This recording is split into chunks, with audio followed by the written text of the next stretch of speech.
So anything you say will be recorded for, memorial purposes. So let us begin with prayer. The Lord be with you. And also with And you. also with you. Let us pray. Heavenly Father, we give you thanks for this invitation and call to participate in this ministry of extending our churches and our communities beyond the walls of the buildings to bring those who cannot come to the rail to you through the delivery of the sacrament of the sharing of time together. In Jesus' name we pray. Amen. Amen. Do you two want to share this one? Now, some of you have been doing this forever and could probably have taught the training. Some of you are completely brand new and maybe have never even seen a lay Eucharistic visitor visit. So if you have questions or comments or you want to share expertise or a situation, feel free to do that. I have to have the people kind of minimized so that I can see my screen so I know what I'm saying. So if you want to say something, you click the raised hand button. It should bring you up to where I can see you. Again, this session is going to be recorded to send out afterwards. So if you want to go back to it or see, did I say something wrong or whatever, it'll be sent out afterwards. I'm also going to send out an electronic copy of the license form for you to fill out. And we'll have some printed copies of that, just paper printed out in the respective church offices, since right now both parishes are in the same training. You will fill out the beginning part and the end part of that form with your information. I fill out the middle and sign and things like that. So if you have any questions with that, we can deal with that individually. So let's get underway here and just kind of go over what a lay Eucharistic visitor ministry is. So essentially, the core of this is to extend the Eucharist beyond those that can attend on Sunday mornings. So while it is a visit in terms of you sit and talk with the people that you visit with, it is really about the sacrament and taking communion to them. So that should be the central aspect of it. When you arrive, you do the liturgical pieces first, and then it can be coffee and chit chat, which can sometimes happen and sometimes not. Sometimes it's all business. But the idea is that we are taking that out and we are bringing, within the real presence and Eucharistic theology, we're bringing Jesus to the people that can't come to Jesus. This is sort of, if you think about it, the way Paul said he was bringing the gospel to people, it's a physical way of bringing the gospel. They can watch online, they can hear the words, but this has that not tangential, tactile aspect to it. So you can actually put your hands around it, you can taste it, you can be part of that. So as the LEVs, the lay Eucharistic visitors, you carry that forward. Now, the way that's done can vary from parish to parish, from individual situation. So I'll talk about a couple of those different ways, and they might not apply in any given situation, but it's important that you know about that. So bringing the church to others and bringing the sacrament, it's remaining that connection. Now, this is changed a lot with the advent of the streaming services and the changes that we underwent with COVID and the restrictions. And I think maybe the LEV ministry is something that we understand a little more intimately after shutdowns and not getting communion and not being able to come every Sunday and things like that. So we can have a heart for that a little bit more. But the other piece of that is to be the face of the church to the person that you are visiting. Now, some folks we visit, they're just in the hospital for a couple of weeks, or they're in physical therapy, so they can't come to the church, or maybe they've had surgery and they can't see to drive, something like that. But most of them are folks whose days of being actively involved on Sundays has come to an end. They're in care homes or their own home and just not able to travel. So you may become the church to them. especially with the delivery of communion and things like that. So it does expand a little bit beyond just the sacramental nature of it. It's, discussing what was done on Sunday, uh, bringing the bulletins and saying, "Hey, here's what's going on," just to keep them involved, to let them know, and to have that little bit of community that you can with them. Now, again, the prayerful presence. Again, this is about delivering the sacrament. It's not just sitting down to see how the grandkids are and things like that. So, a lot of times, folks may ask you for prayer for something that's on them, whether it's a health concern or whatever it may come up. So don't be surprised if somebody asks you to pray with them, for them, or to bring those concerns back to uh, me as the clergy person, or to sometimes facilitate a visit or say, "Hey, so and so could use a visit." Because the LEV visits are distinct from clergy visits. Although sometimes I do bring communion to folks, the dynamic just is slightly different. So it's important for the Levs to understand that it's not expected that your visit be a pastoral clergy visit, um, and to know sort of the boundaries. And if the person being visited kind of wants to take it in that direction, then you say, you know, let me call in the relief pitcher, as it were. So practical aspects. If you've never done this, this is probably the biggest concern for you, is the practical aspects. How do we actually do this? So we have kits. They've got the consecrated wine, consecrated hosts, little chalice, little patent purificators, all that. I'll have a picture of one later. And again, some of them are slightly different, but in general, you'll get the idea. You will receive the consecrated kit at some point. Now, if you are at St. Paul's, we are not sending out from the actual service. We just have them. If you're at Christ Church at 10 o'clock and you're on, you actually come up after the end of communion and get the box, and then are sent out of the church to go do the delivery right then. If you're at 8 o'clock, you pick it up after the service. Again, some of that can depend on who you're visiting.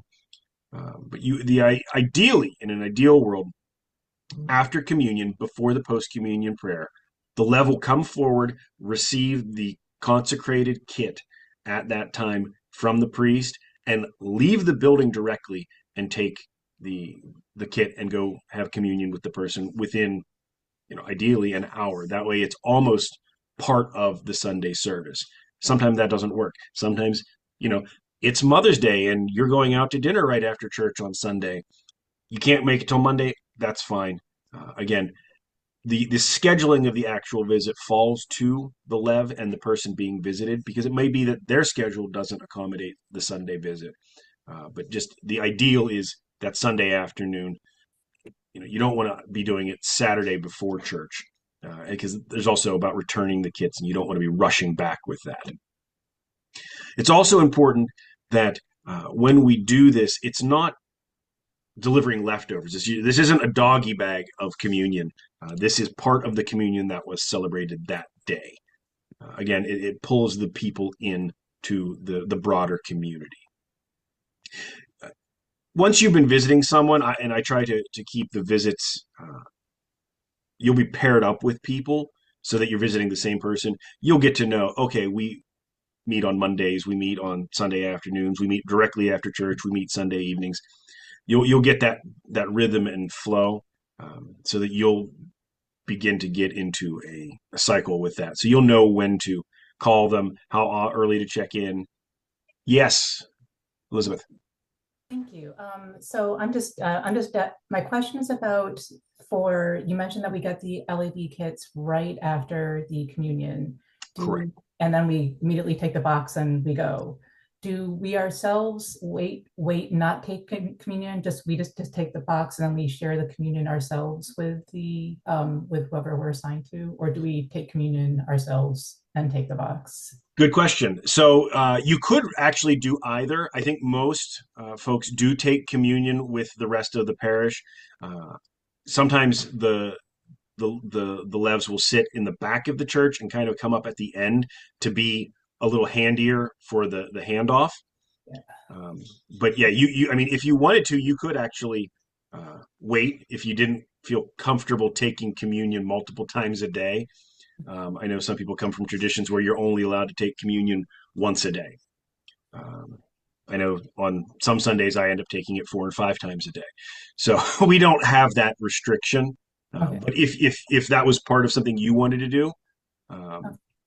yeah, All right, so absolutely. and it sounds like you just like kind of is rather than like disrupt the service, like, oh, here's the box or whatever, we kind of might just like wait till the end where everyone else is gone forward with communion, and then we step up for our communion and for the box of the kit that we're taking with us. Yeah, so it depends. Again, it depends on the service. Okay. So, like at our 10 o'clock service at Christ Church, before the congregation says the post communion prayer, the clergy actually hold up the box and will call the left forward and say, "I'm sending you forth."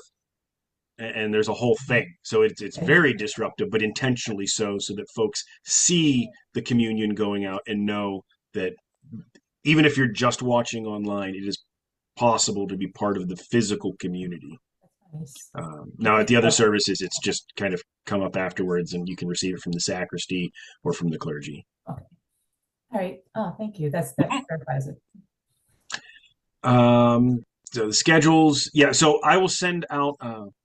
Well, this varies a little bit by parish, but ideally there will be a schedule of who's visiting whom and what week. Now, some people might need adjustments in that. That's fine. Just there'll be contact information so you can switch around. The idea is that no one person is sort of having to constantly be on call with that. Now, for both parishes, they're kind of in a unique situation, and that sometimes communion call to a hospital or something that's not necessarily an emergency, but maybe a last minute or a little ad hoc might come up. Um, in Katanning, if it's a time when I'm not there and you can get there first to provide communion because of something, you may get a call for that. At Christ Church, it may be a time when Chuck is not available and I'm in Katanning or vice versa. So that's just a little bit of a hey, in case of emergency, we may call and say, can you take this to so and so? The other piece of it is afterwards to communicate with the clergy. One, we have to know when the visit was and who was there. Sometimes I know we had levs who would do visits, and we actually ended up making this a little more formal. They were visiting someone at an old folks home, and their aunt also lived there. So they're like, "Can my aunt come and take communion with us?" I said, "Absolutely." Then the aunt's neighbor wanted to, and it ended up 6 or 7 people would kind of get together and take communion together. That's absolutely fine as long as they're a baptized Christian. Give them communion. Um, but we need to know one, so there's enough hosts in the kit, but also to record that because we do consider it part of the service. So we keep record of that. And also, if anything does come up, sometimes it'll be explicit. They'll say, oh, Tim's having surgery and would like a visit beforehand, or he's having surgery tomorrow. Can you visit him the day after? And sometimes it's just this seemed off. They were a little down. They were a little fixated on something, or they were very happy because their grandkids were coming to visit. It just lets us know kind of what's going on and whether a reach out would be necessary. I said I like to follow the vampire rule. I'm not intrusive. I have to be invited in. So that helps me know when to get in touch with folks.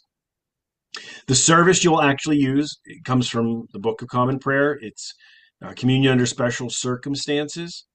So if you're conversant with the Book of Common Prayer, you could just use the Book of Common Prayer. I know I keep 3 in my car. That way I can take one for them, one for me. I always joke I could do a wedding, a funeral, whatever, out of the back of my car because I've got everything in there.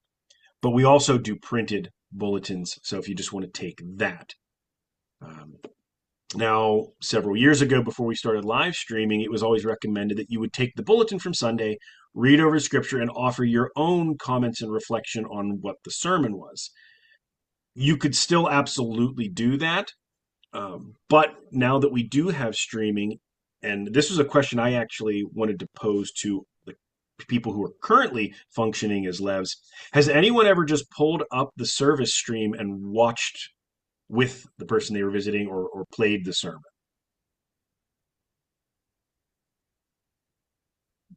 I'm guessing that's a no. But no. Yeah. Because I was just thinking, that would be a way to further incorporate them into what was going on, because then they might feel that they're attending church with someone else. I know we had three parishioners who all lived in the same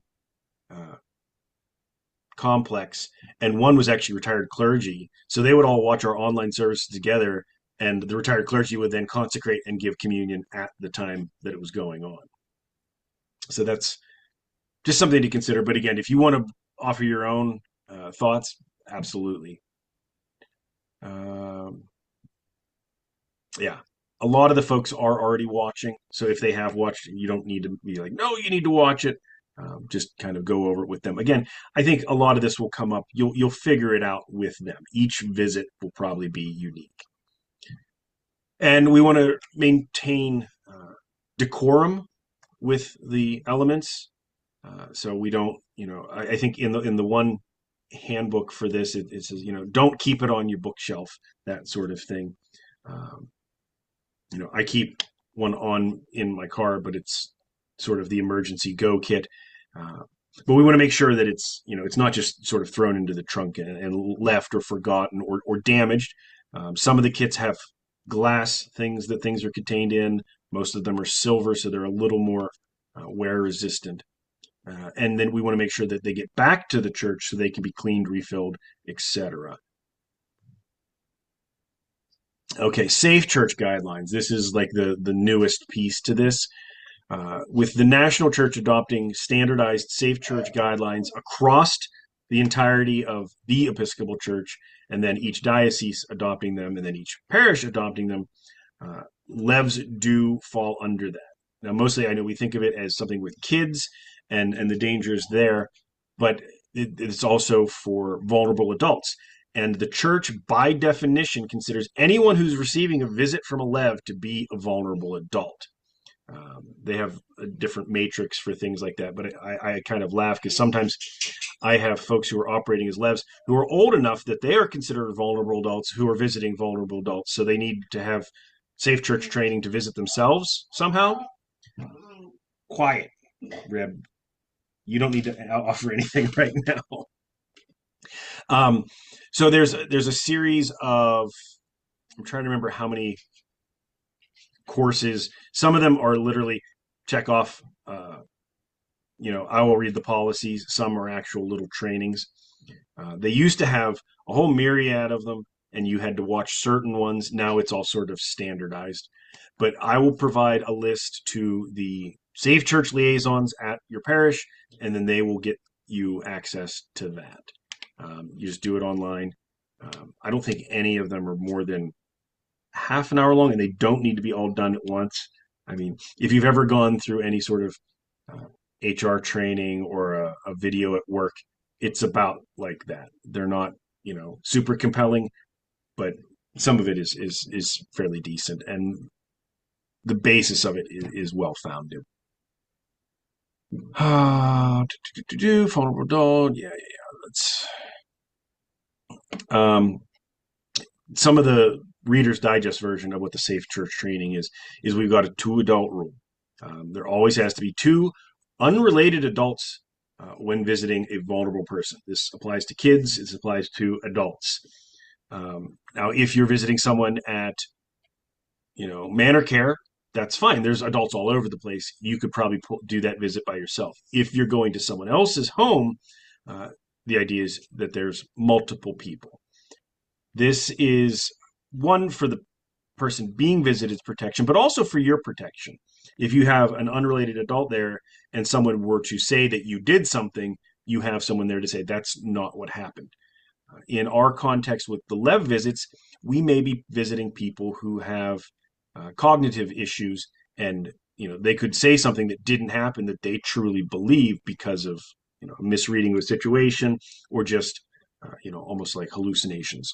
So it's not just to protect the visited; it's to protect the visitor with an er. Again, letting people know when you're going. Yes, Debbie. So, Brandon, if we're going to somebody's home, if a family member is going to be there, is that okay? Can they count Yes. as? So Okay. so if they have a family member there, that could be the other person. That protects them, but that doesn't necessarily. This is the other side. It doesn't necessarily protect you because they could both say, "Well, she came in and stole all our silver." Oh, So, okay. um, but again, there's I think with all the Save Church stuff, it's idealized. So we have to exercise common sense, which is my Okay. last point here. Common sense is the key. Would I prefer, say, like you and Glenn go visit someone as a married couple, than not take the communion? Yes, that's better. Um, and sometimes it's also, if it depends on, you develop the relationship. So I'm not going to say like, oh, if your partner is sick, just don't take communion to them. Just understand, sort of the situation. Okay. Thank you. Particularly with since we are dealing with adults, it's a little bit different than when we're dealing with situations with kids. And I don't think many of ours are in that sort of completely actual what person on the street would consider vulnerable category. It's just by definition they are vulnerable because they're being visited by a LEV. But so you may want to keep your own record of when you visit, maybe even times and things like that. So if something were to come up, and sometimes it's not even related to you. Sometimes it's you were visiting somebody and they fell, and well, when did they fall? Well, I was there at this time and they were fine.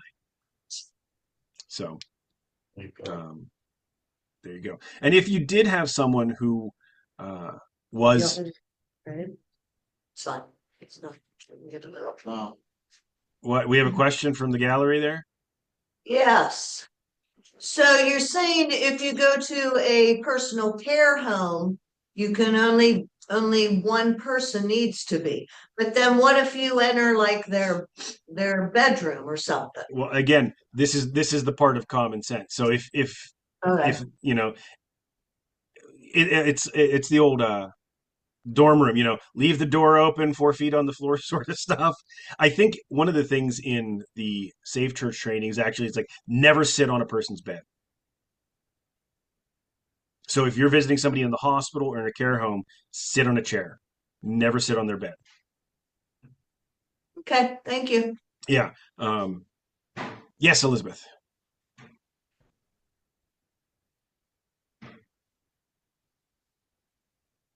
Oh, you're muted, Elizabeth. I haven't done a Zoom in a while. So does the partner who comes with us, do they need to go through the Safe Church, like practice all the videos with us, or? So that's an open question. Again, from my perspective, I think it's a common sense thing. If one of you is cleared with this, I think that's okay. So, like again, if say your regular partner for visits was not available, and you just grab somebody else who was willing to go visit, that's okay, because you're trained in this, you're certified in it, you're licensed. So it's not a matter where we have to have everybody. If it's a one-off thing. Now, if they were like, that was great, I want to start doing this, then we would go ahead and go through all the official steps.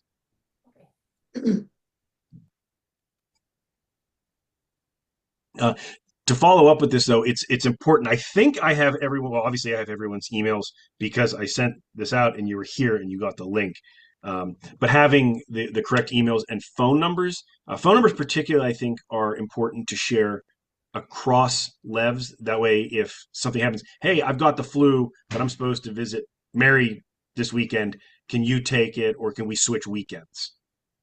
So there's communication. You guys can communicate with each other. It doesn't have to be cleared through clergy or anything like that, as long as we're just kept in the loop. Kind of following with the don't sit on a bed. It's personal boundaries. if you're visiting someone you've known for years, maybe they want a hug. If you feel like you want to give them a hug, you ask beforehand. It's just sort of that awareness of where things are going. With Levs, I think the boundary that the folks want to cross the most or walk up to the line, not the Levs, but the people being visited, is that spiritual one, because they can begin to see you as the embodiment of the church because you're the face, you're the bringing communion, all those things, and sometimes they want to go into spiritual pastoral discussions that you aren't equipped to handle, aren't interested in handling, all those things. And that's actually one of the Safe Church uh, sessions is about pastoral care and knowing when a conversation turns from just talking to someone to, oh, this is a pastoral issue that needs to be moved on. And then now this one is less of an issue for us with the cultural sensitivity because we're visiting members of our parish. We don't need to go worry about going in and offering communion to, say, like a Jewish person or somebody who's going to be offended by what we're doing. But if you're in a situation like I described earlier, where the aunt was in the same home and then the aunt's neighbor wanted to come, and so in that situation, it was interesting because everybody who decided to come and join in on communion were all Roman Catholics. And so, again, it wasn't a huge issue, but when a woman brought the communion, they didn't have an issue with it, but they could have. So we need to be aware of some of that. So before you invite someone into communion, just be a little bit aware of that. Or if you were to be called to a hospital visit and somebody happened to grab you in the hallway, that sort of thing. And when it is that, you're always free to say no. If you're there visiting someone and they see you and they're like, hey, can you bring communion to us? And it's not a parishioner and it's not the person you were, asked to go visit, you can say no. You can always be like, I only brought enough for so and so. That way you don't get really drug into a situation that crosses pastoral boundaries, particularly when they might think that you are clergy. Maybe they're from a non-denominational background. They don't have clerical vestments and collars and things like that. So they're like, oh yeah, you're clearly doing something church. Can you bring it? It's you can say no. This is another thing. It is recognizing signs of abuse and neglect. Again, not an issue for you, but if you are at someone visiting and you see things that just don't look right, when your spidey senses start tingling, be aware of that. You can ask questions, you can report that. If it's, by themselves and they're falling, maybe that's what it is. And family members need to be informed that this is going on, or again, common sense. I think it's always the refrain. Okay. So this is where I kind of wanted to ask folks who have been Levs to talk about their experiences. Has there been a visit that was particularly stood out because it was really good or really bad or really awkward, or something that happened that you said, oh, I really learned from that situation. So since we're all extroverts, I'll open the floor.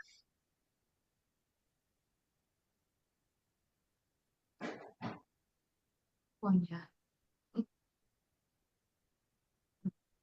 Can you hear me? Yeah. Okay. Just for everybody's sake, besides Brandon, I'm Ted Roller from Christchurch. My wife and I have been doing this for quite a while. I'll just note that by chance yesterday, a gentleman who passed away about 6 months ago, his daughter sent me a text saying that they were going to have his funeral next Sunday in Massachusetts. His son is also an Episcopal priest. And I just mentioned that because he was always very enjoyable to talk to. He and his wife moved here before COVID to be close to their daughter, but he didn't have a history here. So a wonderful man to talk to, and got to know both he and his daughter a little bit over the years, taking them to communion, taking communion to him. But I was touched by the fact that she reached out to let us know that we could view the funeral online next Saturday. So it's a nice connection that you make. And I think about another parishioner at our church who my wife always seemed to have a connection with, and she's still going strong, so to speak, in her late 90s, I believe. Actually, I think she's So 101. okay, so 101.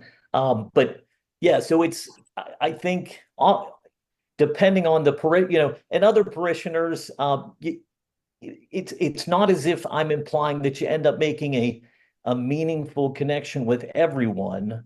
But you're trying to you're trying to create that opportunity at least. And to the extent it happens, I think it's a can be a touching experience for both the people receiving the visit as well as the visitors. So, Thanks, Ted. and I'll leave it at that. Yeah. And I guess the opposite of that can be true too, where you have a really you spark this really good relationship. Sometimes you go and visit someone and it just you can tell it doesn't work. And that's okay as well. That's where you can come back and we maybe would shuffle who's visiting who. And it's not like, oh, I don't like that person, or but sometimes it's just you you don't match with them in that role. I've known people who have been visiting people that they've known and been fellow parishioners with, and it just doesn't click. So it's okay to be aware of that too.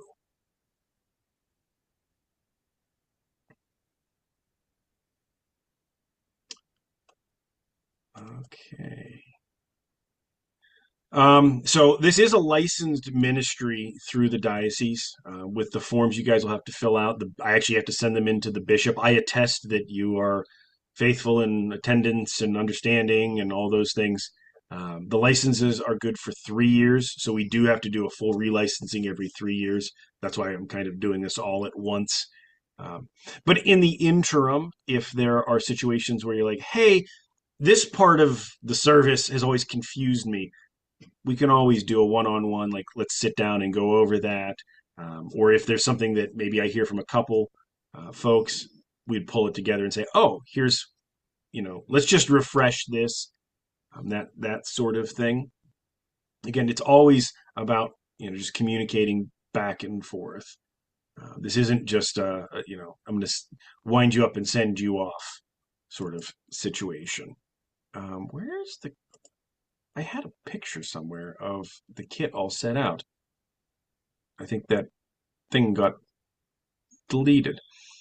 Um, well, kind of to talk you through it, within the kit, there'll be a little chalice, like I said, a little patent, and then there will be usually a glass bottle with the consecrated wine in it. Some of them have wine and water that you mix yourself. I think most of them just have it mixed together in the bottle, and then a little uh, silver thing with a lid for the consecrated hosts. There's usually linens in there as well, so when you set it out, uh, you need to have a table or something to set it on. I've used coffee tables, I've used end tables, uh, TV trays, all kinds of stuff. You lay out the white linen cloth, set everything on that. Uh, Obviously, you can count how many people are there, put out the host, that number, pour a little bit of the wine in the chalice. Again, that's something you'll begin to know whether they drink from the chalice. Most of these are intinction chalices, so you read through the service that is in the paper, or again, if you're conversant enough with the Book of Common Prayer, you can do it straight from there. Um, or like I said, if you did, you could even just watch the service with the person if they hadn't watched, and deliver communion or distribute communion at the time appropriate. But once you get to that point, yeah, you hand out the communion, or the hosts come around with the wine, let them intinct. I mean, you've taken communion, so it's really not any different from that. I would say when you start handling the communion and the elements, you'll want to either have uh, hand sanitizer or just make sure you wash your hands before you go in, even when you're handling the papers and things, or the Book of Common Prayer, or however you're doing the service. Um, and then once you've actually given the communion, if there's anything left for the wine, just drink it. It can be then rinse it out with a little bit of water and then drink the water as well, since I'm sure most houses don't have a piscina, or you can dump it into the ground. Just don't dump it down a regular sink. And if there's any leftover host, just return those, and those will be put in the ciborium to be held as reserved sacrament. Are there any? Okay, Debbie. I'm brand new to this. So I'm Yes. only a LEM. So I only know, you're talking about, you're going to give us a paper that tells us what to, because I only know how to do the chalice and what Yeah. to, okay, so I'm missing that whole other, okay, fine. Yeah. So yeah, there's a little like 2-page bulletin that is the service. Now it doesn't have readings and things like that. It's a standard thing. So you would bring So it's in it. here? It is. It's in there. Okay. Where is it? You said three something, 396. okay, I'll Um, find it. but Okay. even that, it's like, okay, you have to flip through pages and get your colics and things. So we have Okay. the one-stop shop kind of thing for you. But take a bulletin from Sunday. That way you have your readings, your announcements, and those two things will give you what you need. Okay. So my other question there, when you said about, so we're gonna like, when we're in church, we turn around and we put our back to the congregation and we drink whatever's left in the chalices. Mhm. So we're gonna do that in front of the person? Yeah. Okay, so just do it there. Yeah. Yeah. It's not like a secret or anything like that. Just with the host, it's easy to put back in the picks. You Right. can't pour the wine back in that's been intincted in, so you drink it. Just drink it. Sometimes when I'm doing visits like this, I will give them the communion first. That way I just drink what's left yeah. Okay. And if there are leftover hosts, if I bring them back, I can't just crumble them and throw them outside like I normally would? You could. Okay. Or But just depending yeah, on if you bring it back in the picks, then we can, put them in if we've got too many in the ciborium and the Yeah. ombre, we'll put them outside. If we don't, then we just fill up the ciborium. Okay, perfect. Yeah, you don't have to make that decision. Just bring Okay, them back. being on Altar Guild helps me, so I know how to, Yeah. I'm good. Okay. I have a question too. Yeah. Since I've never done this and I have zero experience doing anything like this other than being a parishioner. You mentioned that we could dump the extra wine into the ground. Yes. So do we? How logistically? How do you do that? Well, so logistically, dumping it in the ground is tricky. That's why I just usually drink it. I can't drink alcohol. Gotcha. So, yeah. Yeah. So We'll so think of something special for you would me. just need to carry it outside Okay. with you, and then dump it out before you get in the car. Carefully carry the chalice. Okay. All right. Yeah. All right. So like in the church, we have a special sink with a pipe that goes outside Okay. that we dump it in, or we do the consuming. Or you could tell the person you can consume the whole thing. Oh, okay. So that they could take it as well, as opposed to just disposing of it. And I'll tell you, the folks who are new to this, I'm not going to like pair you up and be like, oh, two rookies together. I'm going to I'll pair you up with people who've done this before. Oh, okay. All right. All right. Good to know. Thank you. Yeah.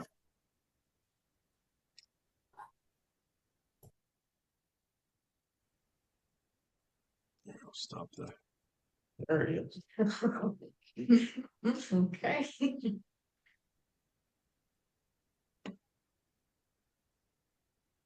All right. Now, when you fill out the forms, because Debbie mentioned being a LEM, there are two. There's lay Eucharistic minister 1 and 2. A LEM, a lay Eucharistic minister, on the form is a chalicist at church. A lay Eucharistic visitor is the actual visitor that takes the communion out. So they are different, but I'll make sure the forms are checked right. But technically, even to be a chalicist at church, you're supposed to be licensed. No one actually does it because you're operating directly under the supervision of clergy. So that's the big difference there.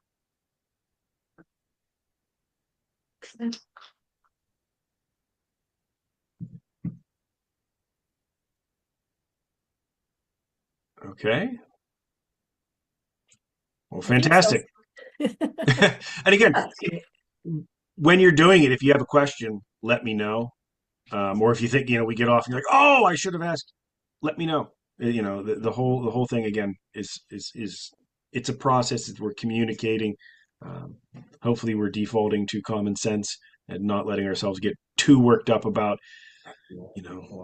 safe church and the regulations. Because again, they operate in ideals. Like I said, ideally we take communion directly out and within an hour. Does that happen? Probably not. Can it happen? Yeah. So we are operating in the real world, at least to some extent. But I thank you for giving up this time on a Saturday morning and for being part of this really important ministry. I know the people that are the recipients really appreciate it, and I know it extends that community out to them. Well, thank you too, because you gave up. You've had a busy morning already. Yeah, and So. it's not done till this evening with diocesan ones, but Okay. Well, thank you. all Appreciate right. it. Okay. All right. Thank you. Bye-bye. Bye. Bye.